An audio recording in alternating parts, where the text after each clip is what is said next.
Dober dan. Domišljam si, da nisem tipičen Slovenec. Tipično za Slovence naj bi bilo, da ob nedeljah jejo govejo župo in da si želijo, da sosedu crkne krava. Jaz nisem poseben častilec goveje juhe, saj iz dneva v dan srečujem goveda v drugačnih situacijah in na drugačnih položajih in si tako niti podrazno ne želim, da bi mi še ob nedeljah iz krožnika gnjavil kak vol. Kar pa se sosedovih krav tiče, pa moram tudi kar odkrito povedati, da sosede sicer imam, a nobeden od njih nima krave, tako da sem že vnaprej obvarovan tipičnih slovenskih želja. Sam pa bi omenjenima tipizacijama dodal še eno, in sicer tipično za Slovence je, da imajo telepatske sposobnosti. Naj tako tudi priznam, da jaz takih sposobnosti ne premorem niti v najmanjši meri in količini, medtem ko večina mojih sodržavljanov in sodržavljank telepatijo obvlada do potankosti. Kako to vem? Precej časa prebijem za volanom, v avtu, na magistralkah, na lokalnih cestah in opažam, da nihče več ne uporablja smernih kazalcev, smernikov, žmigovcev ali kakorkoli že imenujete tiste lučke na vaših avtomobilih, ki se vam zdijo nepomembne, predvsem pa nepotrebne, saj namero, kam hočete zaviti, očitno sporočate ostalim udeležencem v prometu s pomočjo telepatije. Švigate zdaj levo, zdaj desno, zamenjate vozni pas, se vključujete v promet, prehitevate, vse brez smernih kazalcev. Jaz, revež, ki sem netipičen in telepatsko nesposoben, pa se lahko le dobrim zavoram, hitrim refleksom in angelu varuhu zahvalim, da sem še živ. Zato mi ne zamerite, da se mi moje današnje početje zdi sizifovsko in da od vas, svojih sodržavljanov in sodržavljank, oziroma celo svojih sester in bratov, ne pričakujem kaj dosti. Če se ne držite bontona, najosnovnejših cestnih predpisov, se mi res zdi smešno, da bi od vas pričakoval, da se boste držali božjih zapovedi. Če pa se ne držimo zapovedi, potem se ne smemo čuditi, da gre svet, kamor pa če gre. Kljub temu bom storil, kar sem bil zaprošen, saj je držati dano besedo tudi za ceno lastne krvi, ena od stvari, ki sem jo podedoval po očetu. Ker se na vas obračam kot na državljane in kot na kristjane, mi dovolite, da na začetku preberem dve pismi. Prvo sem pisal materi domovini, drugo svetemu duhu. Draga moja Slovenija, pravzaprav je čudno, če ne celo smešno, še najbolj pa žalostno, da ti pišem prvič. Morda pa tudi ne. Sinovsko-materinski odnos, ki ga gojiva in ki naj jo veže, bi brez dvoma spravil v zadrego samega Freuda, vsekakor pa v zadregi obstojiva in obmolkneva vsakič, ko naj jo skupaj spravi kakšna obletnica, praznik ali sveti dan. Poznam te vse tvoje življenje, ti pa me, čeprav si mi mati, poznaš le pol mojega, kar je seveda čudno. Kot tvoj sin sem bil zraven, ko si se rodila, kar ni le čudno, ampak tudi smešno. In mnogi tvoji sinovi, pa tudi hčere, se sedaj prepirajo, kdo od njih je tvoj oče, kar ni le čudno in smešno, temveč predvsem žalostno in sprevrženo. Izvoljenemu ljudstvu se je po egiptovski sužnosti ter po sprehodu skozi Rdeče morje in kljub temu, da so bili priče velikim božjim znamenjem in delom, ob prvih preizkušnjah začelo kovcati po egiptovskih loncih mesa, pa čeprav so bili teh loncev in tega mesa deležni v kovanju v verige. Raje verige kot prazen trebuh. Zato so 40 dolgih let blodili po puščavi, preden so prispeli domov, v obljubljeno deželo, v deželo, v kateri se cedita mleko in med. Slovenci pa smo ta, že sam po sebi, ne preveč svetav svetopisanski zgled, tako kot znamo samo mi, vzeli malo po svoje. Tako kot izvoljeno ljudstvo smo se tudi mi po več stoletni sužnosti znebili spon, se odpravili v tako pričakovano in opevano svobodo, pa smo zakoračili v Rdeče morje, po katerem smo blodili več kot 40 let. In ko smo končno prilezli na breg obljubljene dežele, smo še mokrih oblek in do kože premočeni, na hitro popili mleko in polizali med in nato polnih trebuhov naravnali svoj korak v puščavo, kjer zdaj brez glavo, kot ovce brez pastirja, oziroma ovce s preveč pastirji, blekečemo od leve na desno, od desne na levo in se nam kovca po Egiptu in mesu, loncih in verigah. Mojzesa in mane pa od nikjer in nikoder. In kako dolgo bo to še trajalo, mi ne pove niti svetopismo, čeprav me jok in škripanje z zobmi, ki ga slišim, straši, kako se bo ta zgodba končala. In te sarkastični toni, ki morda vejo iz tega pisanja, ne zavedajo. Imam te rad, kot le lahko ima rad sin svojo mater. Nenazadnje sem se ob tvojih porodnih krčih tudi sam podil po hostah na Tromaji. V nahrbtniku res nisem imel ne svetega pisma, ne Prešernovih poezij, pač pa drame angleške renesanse, saj sem se kot študent prvega letnika Akademije za gledališče ravno pripravljal na izpit in brivsko peno namesto zobne paste. Sem se pa z mrskim neprijateljem preko puškinih cevi in preko ceste gledal kar nekaj dni.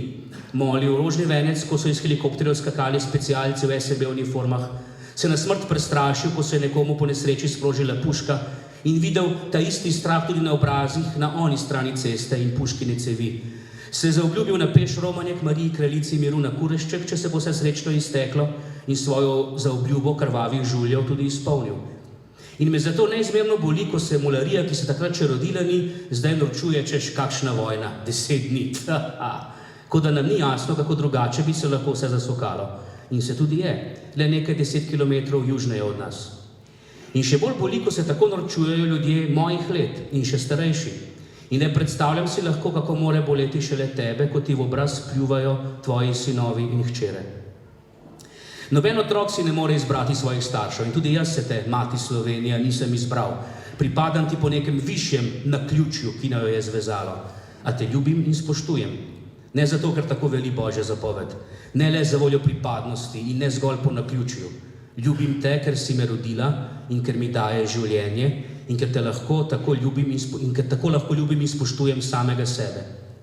In ponavljam z nekom, ki je v nekem trenutku sicer zatajil svojo pravo mater, pa kljub temu velja za največjega med nami. Mati, domovina, Bog. Ali kot to zveni v svetopisenskem prevodu, vera, upanje, ljubezen. Tvoj sin Gregor. Pismo Svetemu Duhu. Naj se ti najprej opravičim, saj ne vem, če je prav oziroma pravilno, da sem te naslovil kot tretjo osebo trojice. Glede na to, da ste vi vsi trije eden, res ne verjamem, da med vami obstaja kakršnakoli hierarhija ali sploh potreba po čem takem. Ko vas omenjamo, kličemo ali častimo, te ponavadi omenjamo kot tretjega, pa naj mi bo oproščeno. Množici svetnikov in teologov in svetih teologov vse do današnjih dni ni uspelo dokončno razvozlati skrivnost vaše troedinosti.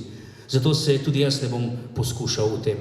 A ko molim k Bogu, Očetu, razmišljam o resnici. Ko molim k Sinu, se predajam ljubezni. Ko pa molim k tebi, Sveti Duh, prosim za modrost. In prav zato, zaradi modrosti, ti tudi pišem. Na zdravje. Vem, da ti poti in stran poti naše deželice niso neznane, čeprav bi potem, kam smo zabredli, lahko sklepal, da se nas nadaleč izogibaš. Vem tudi, da si vljuden, da se ne vsiljuješ in prideš le tja, kamor si povabljen. Vem, da je razlog za tvojo odsotnost tudi v tem, da te večina mojih sodržavljanov sploh ne pozna. Druga večina te zavrača in se ti upira. Spet druga večina se norčuje iz tebe in te zaničuje. In ob vseh teh ogromnih večinah nas je res le mala, malce manjšina, ki te časti in celo kdaj pa kdaj pomoli za zdravo pamet. Strani novinarjev, internetnih forumov in prek parlamentarnega mikrofona smo neprestano poučevani o tem, da je bistvo demokracije v tem, da večina ščiti interese in pravice manjšine. Je potem takem kaj čudnega, če vsak, ki misli, da se mu godi krivica ali pa bi rad zgolj dosegel svoje, takoj začne poudarjati, da je zatiran, odrinjen in v manjšini.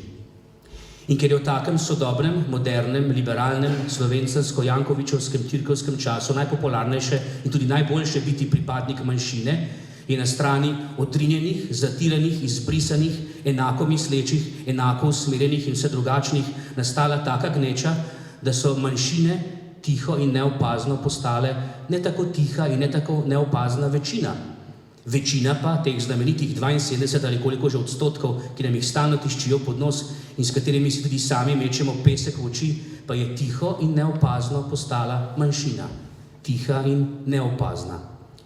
In kljub širokoustnemu poudarjanju demokracije, nimam prav nobenega upanja, da bo ta manjšinska večina poskrbela za interese, še manj pa za pravice večinske manjšine. Zato te prosim, pridi. Ne oziraj se na našo nejevoljo, ne na naše upiranje, ne na vse ovire in prepreke, ki ti jih postavljamo, ne na žalitve in ne na grožnje. Pridi. Tudi človek, ki se utaplja, v paniki in v strahu odriva svojega reševalca. Pridi. Utapljamo se. Potrebujemo tvojo modrost, umnost, svet, moč, vednost, pobožnost, strah Božji, pridi. Pridi, Sveti Duh, napolni srca svojih vernih in vžgi v njih ogenj svoje ljubezni. Pošli svojega duha in prerojeni bomo in prenovil boš obličje zemlje in čez prenovo zemlje začneš pri naši deželi, ti bom zelo hvaležen. Sem Gregor Čušin in sem katolik in Slovenec. Pripadam čudnemu narodu, zmešanemu narodu. Pripadam narodu, ki je 40 let trpel pod komunizmom, si izboril demokracijo in si za svojega prvega demokratičnega in demokratično izvoljenega predsednika izbral komunista. Pripadam narodu, kjer najbolj brana, priznana in najbolje prodajana otroška pisateljica sovraži otroke in cerkev, ki ji pripadam. Pripadam narodu, kjer vsaj 2krat na leto pogori kakšen gasilski dom. Pripadam narodu, kjer so člani strokovne žirije amaterji. Pripadam narodu, kjer je dijakinja zamudila na maturo, učitelj pa, ki je pogledal skozi prste in jo vseeno spustil k izpitu, kasneje, ko je ugotovila, da je pogrnila, tožila tega profesorja zaradi nepravilnosti v postopku. Pripadam narodu, kjer sem slišal, upam, da drugo dijakinjo reči, jaz bom zdravnica, za ljudi pa me boli organ, za katerega bi kot bodoča zdravnica morala vedeti, da ji ne pripada. Pripadam narodu, kjer lahko naletite na plakat, kjer piše, prosimo, da torbe, vrečke in nahrbtnike pustite pri vhodu in zraven še za garderobo ne odgovarjamo. Ter za poslastico hvala za razumevanje. Pripadam narodu, kjer se tako trudimo, da bi bili vsi enaki, da res ni nič čudnega, da nam je vseeno. Pripadam narodu, ki ne mara svoje države, kar pravzaprav ni tako čudno in nelogično, kot se sprva zdi. Saj ta narod se do današnjih dni ni imel svoje države. Vedno je spadal nekam, pripadal nekomu, služil in hlapčeval. Cinično odklonilen odnos do države je ta narod pil že z materinim mlekom in tisti, ki je državo, njene zakone in uradnike goljufal, je vedno žel odkrite simpatije in odobravanja svojih sodržavljanov. Zato je povest o Martinu Krpanu lahko pridobila status mita. Ko pa smo pred 20 leti prišli do svoje države, se je vse to obrnilo na glavo. Kar na lepem smo bili sami svoji.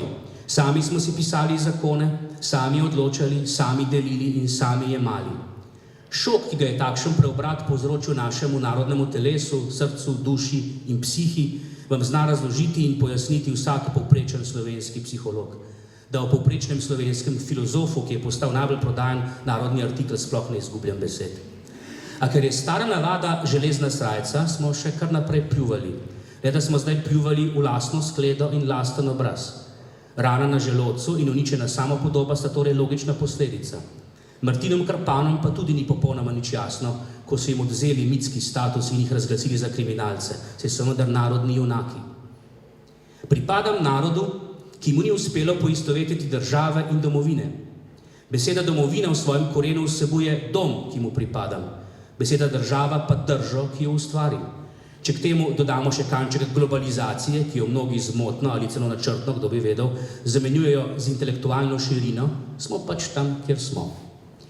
Pripadam narodu, ki je razdeljen. Vsako kraljestvo, ki se razdeli zoper sebe, bo opustošeno in nobeno mesto ali hiša, ki sta zoper sebe razdeljena, ne bosta obstala, je zapisal Matej v svojem evangeliju. Kaj o razdeljenosti meni Sveto pismo, torej vemo, a se zato ne zmenimo, ker smo narod, ki se ne zmeni za Sveto pismo. Naš priznani kulturolog je pred leti trdil, da kaj podobnega spiše v 5 minutah. In že omenjena velika Prešernova nenagrajenka pa je pred kratkim izjavila, da je Sveto pismo namreč sranje od sranja. In se vam opravičujem za take izraze, saj opravičila od umetnice ne boste dočakali. A ena prvih knjig v slovenskem jeziku je bila ta evangelij svetega Matevža. In ker pripadam narodu, ki zase trdi, da je narod knjige, da ga je šele pisana in tiskana beseda postavila na zemljevid narodov, je treba vedeti, da se je prav tam s knjigami začela ta usodna delitev na reformatorje in protireformatorje, kozle in ovce. In od tistih zgodovinskih časov naprej se vlečejo tudi levi, desni, naši, vaši, rdeči, beli, kmetje, meščani, viole, zmaji, trenirke in kaj pa vem. Nekatere delitve so nujne, druge spet ne. Nekatere so smešne, druge krvave, delitve so resne in hkrati neresne. A dejstvo je, da pripadam narodu, ki si zna prav po kanibalsko razkosati tudi svoje največje sinove. Medtem ko je za nekatere Prešeren nabožni poet, je za druge freigeistovski liberalec. Medtem ko Cankar na proslavah vihti bič in zmerja s hlapci, bo s prižnic nosil križ od velikega petka do velike nedelje. In tako neizogibno sledi trditev, da pripadam narodu, ki se ne zna odločiti, oziroma se nikoli ne odloči prav. In pripadam cerkvi, čudni cerkvi, zmešani cerkvi. Pripadam cerkvi, v kateri se po nekaterih statistikah prišteva 2/3 naroda, a tega ni nikjer videti, še manj čutiti. Pripadam cerkvi, kjer 1/3 tistih, ki v nedeljah greje cerkvene klopi, pravi, da ne verjame v posmrtno življenje, kar se še kako vidi in še bolj občuti. Pripadam cerkvi, ki izmanjkuje duhovnikov, a jih je še vedno dovolj, da se lahko igrajo tajniki, direktorje, urednike in ekonome. Pripadam cerkvi, kjer so nove maše redke, a še vedno, redno, vsako leto kakšna preveč, če me razumete, in žal mislim, da me. Evangelist Luka je zapisal Jezusove besede: nihče, kdor položi roko na plug in se ozira nazaj, ni primeren za Božje kraljestvo. Težke so te besede. In prav zato marsikateri orač dlakocepi in pravi, da Jezus prepoveduje le oziranje nazaj, ne pa tudi naokrog. Vsak, ki je že kdaj oral, ve, da pogled naprej ni najbolj prijeten. Pred sabo vidiš le brazdo in konjsko rit. A pride čas, ko pogled objame preorano njivo, zrelo klasje, polno kaščo. Pripadam cerkvi, ki je besedo svetek zameglila v praznik. Torej, to, kar danes imenujemo praznično, je bilo svoj čas sveto. In to, kar bi nam danes moralo biti sveto, je postalo prazno. In ta nadomestek, ta zamenjava, ta premaga, ta megla ni naključna. Zlato tele vzgaja in vodi svoje ljudstvo po drugačnih načelih kot Jahve. S svojimi kopiti pač ne zmore držati palice, zato ponuja le krmo. Namesto, da bi nam sveti dnevi prinesli, česar si v svojih voščilih želimo, torej miru, sreče in blagoslova, nam praznični dnevi to po večini odnesejo in ostane praznina. In to praznino je treba z nečim zapolniti. Zato zlati teliček kapitalizma zapove razprodaje, vse je ceneje. Čevlji za 5%, hlače za 10%, srajca za 20%, duše po polovični ceni, telo pod ceno ali celo za ston. Dobiti, imeti, posedovati so glagoli, ki so zamenjali želeti, hrepeneti, prositi. Lonci mesa so stvarni, otepljivi, postavljeni na mizo, obljubljena dežela pa je daleč onkraj. Imeti, imeti, imeti, namesto biti, biti, biti. In ker tu ne šteje zgolj načelna odločitev, ampak je treba biti zvest v dejanju, te moram, draga sestra, dragi brat v Kristusu, vprašati, kako preživljaš Gospodove dneve. Je zate nedelja petek ali svetek? Se ti toži po egiptovskih loncih mesa ali pričakuješ mane? Pripadam cerkvi, kjer so se škofje v duhu ekologije podpisali pod pobudo prižgimo svečo manj. In to na dan, ki slovenskemu kristjanu, ki je že toliko star, da je še živel v socialistični, bratski in bivši državi, gotovo predstavlja največjo zmago krščanstva. Zakaj? Komunisti, ki so svoji sveti ateistični vnemi napadali in rušili vse, kar je bilo sveto, ki so Boga, cerkev in vse, kar je le malo spominjalo in dišalo po krščanstvu, prepovedali ali v najboljšem primeru ignorirali, in tako pri nas desetletja nismo imeli ne božiča, ne velike noči, so prestrašeni obstali prav pred dnevom vseh svetih. Res, da se niso mogli kaj, da ga ne bi prebarvali in so ga v svoji omejeni pameti poimenovali dan mrtvih. A prag smrti je visok tudi za ateistične škornje in preden ga prestopi, se zatrese in klecne še tako liberalna noga. A mrtvi so tisti, ki so že živeli kot mrtveci, živi pa so živi tudi onkraj stvarnega življenja. Za prave kristjane pa je tako ali tako življenje šele onkraj prava stvarnost. In čeprav se zavedam, da ima tudi naš svetek korenine v poganstvu, me to prav nič ne zamaje, kajti Bog je bil Bog tudi poganom. Medtem ko novodobni pogani ne priznajo ne Boga, še manj pa Boga. In tako na marsikaterem grobu lahko vidimo buče. In se sprašujem, ali je bil bučman že tak v grobu, ali so bučmani le njegovi potomci. A kdo so vsi sveti in kdo vsi verni rajni? Je svetništvo res le za izbrance? Če se izrazim pošolsko, svetništvo za kristjana ni eden od izbirnih predmetov, temveč obvezna vsebina.